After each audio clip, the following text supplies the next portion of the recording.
എക്ലേസിയാസ്റ്റിക് റെസ്പോൺസിബിലിറ്റിയാണ്. ഇതിൻ്റെ പിന്നിലുള്ള സത്യം എന്താണ്? ഇതിൻ്റെ ആൾക്കാർ സാക്ഷ്യം പറയുമ്പോൾ എന്താ പറയണത്? അമ്മയുടെ പ്രത്യക്ഷീകരണത്തിൻ്റെ സാക്ഷിയാക്കി എന്നെ മാറ്റണമേ എന്നാണ്.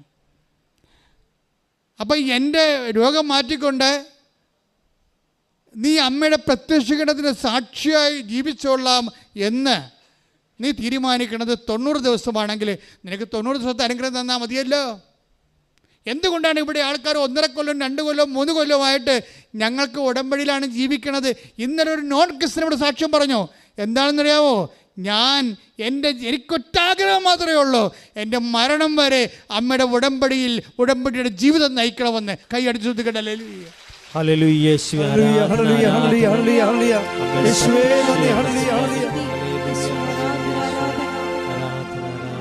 ഒരുമിച്ച് പാടുക. ശ്രുതികട്ടെ. ഹല്ലേലൂയ. ഹല്ലേലൂയ. ഹല്ലേലൂയ.